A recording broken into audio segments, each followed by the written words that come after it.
Olá pessoal, sejam bem-vindos ao canal Mundo das Engenharias. Eu sou o engenheiro Marcos e hoje vou estar trazendo para vocês mais um vídeo sobre dimensionamento de muros de arrimo. Desta vez eu estarei mostrando um exemplo de dimensionamento de muro de arrimo para contenção de um solo coesivo. Inicialmente eu iria postar apenas um vídeo a respeito desse assunto, mas a pedidos eu estarei resolvendo mais alguns exemplos. Então, esta vai ser a segunda parte da série de dimensionamento de muros de arrimo. Portanto, para melhor entendimento do assunto, eu aconselho a vocês assistirem ao primeiro vídeo, no qual dimensionamos o muro de arrimo para solo não coesivo.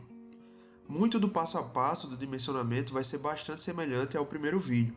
Então, nesse vídeo, apesar de mostrar todo o dimensionamento, eu estarei parando para explicar apenas o que tange a solos coesivos, ou seja, eu explicarei apenas o que vai mudar e o que for necessário para o entendimento das mudanças. Então, se você ainda não viu o primeiro vídeo, corre lá e assiste primeiro ele para melhor compreender tudo o que vai ser feito aqui. Bom, esse é o roteiro do que será discorrido no vídeo.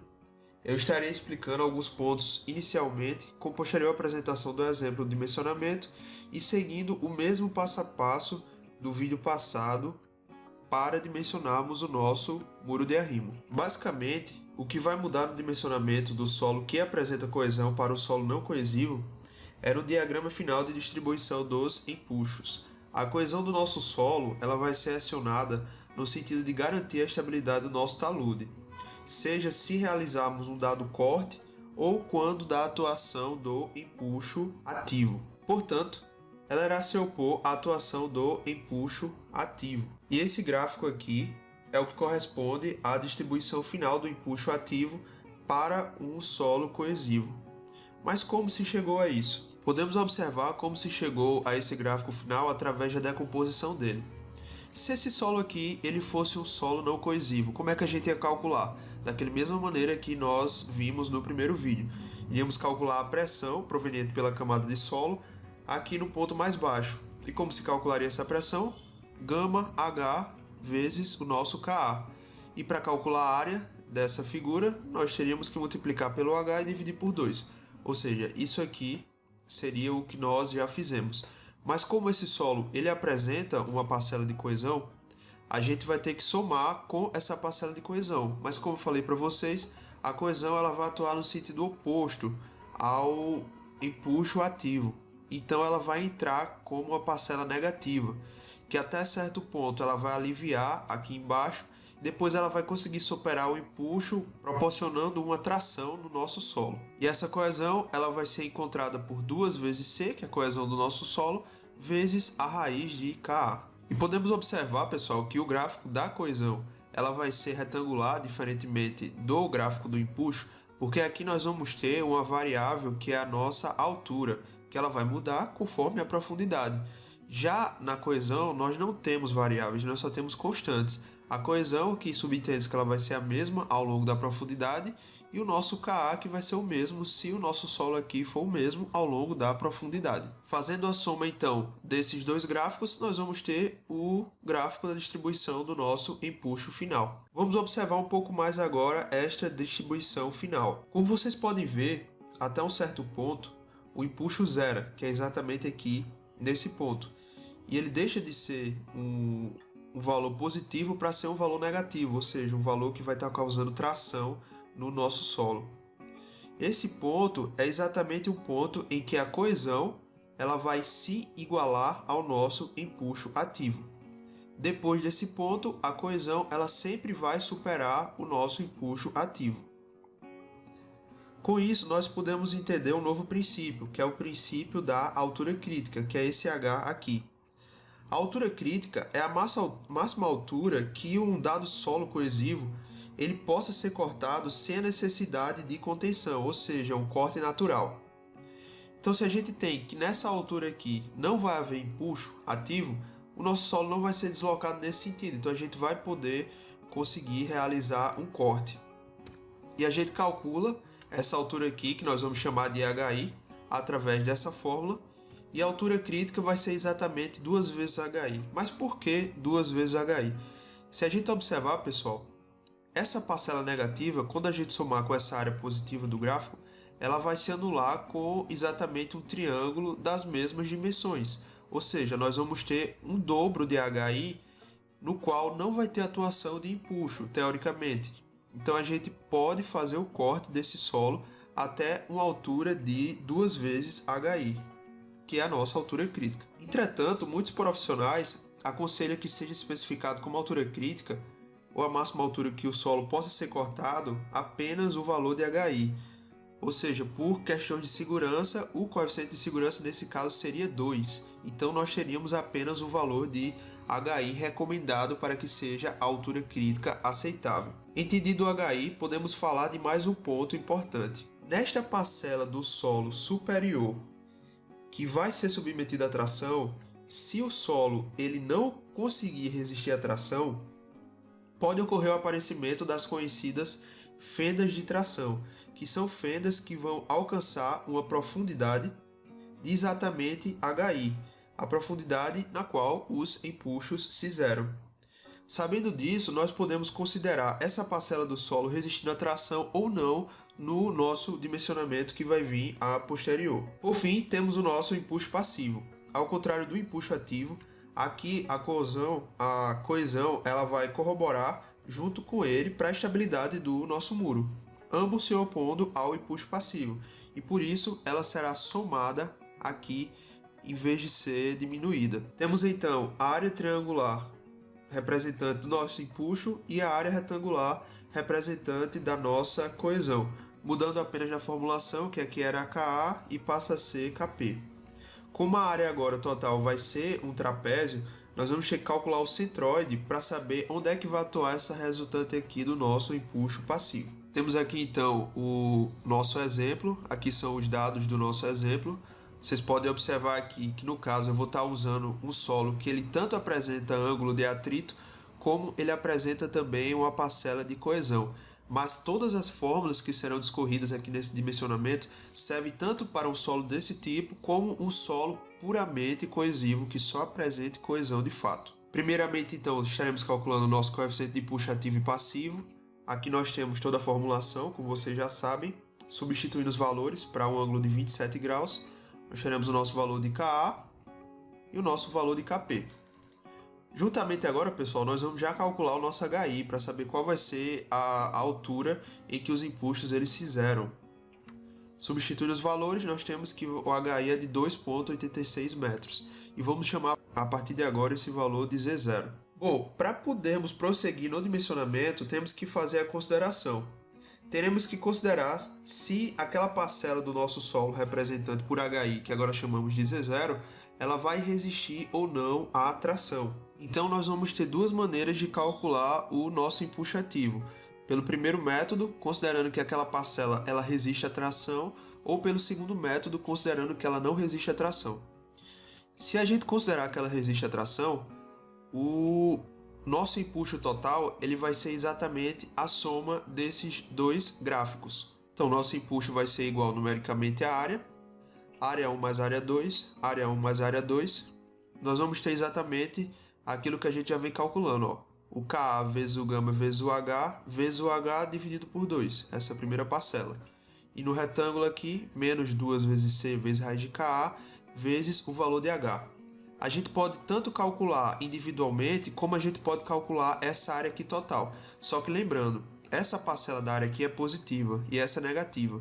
Então, para poder chegar ao mesmo valor que calculando decompondo, você vai ter que somar essas duas áreas aqui e retirar essa parcela. Aí sim você vai estar calculando a mesma coisa, vai dar o mesmo resultado. E no segundo método, considerando que essa parcela não resiste à tração, a gente vai estar calculando então que essa camada de solo aqui de cima, ela não vai corroborar para o empuxo diretamente, ela vai colaborar apenas como sobrecarga em cima dessa camada. Então ela vai aumentar o empuxo sim, mas através de sobrecarga. A gente vai estar calculando então de maneira individual ou de maneira conjunta, porque a gente já não sabe que o nosso gráfico final não é esse daqui. Se a gente quer desconsiderar a tração, então a gente desconsidera essa parcela de cima e calcula apenas essa parcela aqui de baixo. Nossa fórmula então, ela vai ficar como γS vezes H, que nosso H aqui no caso vai ser o H total. Por que vai ser o H total? Porque nós temos que considerar a pressão causada por essa camada de solo, que é esse gráfico aqui, e a pressão causada por essa camada de solo, que é exatamente esse gráfico aqui. Menos 2 vezes C vezes a raiz de Ka, que nós já sabemos que o gráfico total ele é descontado exatamente por isso, vezes H menos E0, que é a altura só desse triângulo aqui de baixo, vezes 1/2, ou seja, nós calculamos a área desse triângulo aqui. Então nós temos essas duas considerações. No dimensionamento em questão, eu vou estar usando essa consideração aqui de baixo, para ficar mais a favor da segurança, e até porque a gente já sabe do fenômeno das fendas de tração. Então a gente vai estar considerando essa camada aqui de cima do solo, causando apenas uma sobrecarga nessa camada aqui de baixo. No caso do nosso empuxo passivo, a gente já viu que ele vai ser apenas somando as duas parcelas da área. Então, somando a primeira área do triângulo mais a segunda área do retângulo, nós vamos chegar a essa formulação aqui. Já com as formulações e aqui tendo os dados do nosso problema, a gente substitui os valores para o empuxo ativo. Nós vamos ter um total de 42,76 kN, metro por metro aqui, porque a gente está considerando a faixa de 1 metro do muro. Todo dimensionamento é feito para uma faixa de 1 metro. E o nosso empuxo passivo, substituindo os valores, nós teremos um total de 29,91 kN. Agora, no terceiro passo, temos que calcular os momentos provenientes dos empuxos, o momento de tombamento, que vai ser proveniente do empuxo ativo, e o momento resistente proveniente do empuxo passivo. Para obter cada um deles, vai ser a gente multiplicar o empuxo ativo pelo braço de alavanca C e o empuxo passivo pelo braço de alavanca A. O momento de tombamento, então, ele vai ser o empuxo ativo vezes o braço de alavanca. E para poder calcularmos o braço de alavanca para calcular o nosso empuxo passivo, a gente vai ter que calcular qual é o centroide dessa figura. Pouco nos interessa saber aonde passa com relação a esse eixo aqui, que é o eixo X. A gente quer saber aonde esse centroide passa com relação ao eixo Y, que é exatamente o valor do nosso braço de alavanca. Então aqui eu estarei calculando apenas a coordenada de onde passa no eixo Y. Para fazer isso é simples, a gente pega a área de cada um deles multiplicado pela coordenada dessa área do eixo Y, soma as duas e depois divide pelo somatório das duas áreas. Aqui nós temos a primeira área, que é a área do triângulo, aqui a coordenada onde passa com relação ao eixo Y, ou seja, 1/3 de 0,5, porque está essa altura aqui. E nós temos aqui a área do nosso retângulo e a coordenada que passa com relação ao eixo Y, que é exatamente 1/2 de 0,5, 0,25, dividido pelo somatório das duas áreas. Então teremos esse braço de alavanca A. Então nosso empuxo passivo vai ser exatamente 6,9 kN/m. No quarto passo, nós estaremos calculando qual é o peso próprio do nosso muro. Aqui é tranquilo também, a gente vai só calcular a área, multiplicar pelo peso específico do nosso muro e multiplicar pela faixa de 1 metro. Temos que o P1 vai ser 54, P2 63 e o P3 15. Somando todos esses, nós teremos que o peso total do nosso muro é 132 kN. O passo 5, nós estaremos calculando o momento proveniente do empuxo. Como a gente calculou o peso de maneira individual, aqui eu também vou calcular os momentos de maneira individual. Ou seja, é só pegar cada um dos pesos e multiplicar pelo seu respectivo braço de alavanca com relação ao ponto A. Está aqui cada um deles e o nosso momento resistente total proveniente do muro é de 248,4 kN/m. Chegamos ao passo 6 então, que é a primeira verificação, onde o nosso momento resistente dividido pelo momento de tombamento tem que ser maior ou igual que 1,5. Só que lembrando, o momento resistente tem uma parcela proveniente do empuxo passivo e uma parcela proveniente do muro. Substituindo os valores, nós chegamos ao coeficiente de segurança de 4,9, que está maior que 1,5. Mas como nós podemos observar, esse coeficiente de segurança está bem alto, então a gente tem condições aí de baixar um pouco as características do nosso muro para ter um muro economicamente mais viável. E nesse ponto, pessoal, se vocês quiserem entender um pouco melhor de como funciona o coeficiente de segurança e qual o risco que você está associando em usar o coeficiente de segurança, eu aconselho a vocês a verem um vídeo que eu produzi aqui no canal falando sobre o coeficiente de segurança e como é que a gente analisa, porque usando um coeficiente de segurança menor, a gente está associando mais risco à nossa construção. Usando um coeficiente de segurança maior, a gente está associando um risco menor, mas a gente começa a ficar fora um pouco economicamente. Então a gente tem que saber sempre escolher qual é o coeficiente de segurança ideal para cada caso. E lá no vídeo eu estou ensinando a vocês uma maneira da gente fazer essa análise. O passo 7 é a nossa segunda verificação, que é a verificação contra o deslizamento, aonde a força de atrito do solo com o muro mais o empuxo passivo dividido pelo empuxo ativo tem que ser maior ou igual que 1,5. Para calcular a força de atrito é o peso do muro vezes a tangente do ângulo de atrito, que no nosso caso é 27 graus. E esse valor então deu o valor de 2,27, que também é maior que 1,5, e daria até para a gente diminuir um pouco esse valor. Por fim, nós chegamos à última verificação, que é a verificação contra a ruptura do solo, ou seja, para saber se a tensão passada da base do nosso muro para o solo vai ser resistiva por ele. E essa tensão que o muro ele vai passar, ela tem que ser menor que a tensão admissível do nosso solo. E a tensão admissível é a tensão de ruptura do nosso solo, 395, dividido por 2, ou seja, um total de 197,5.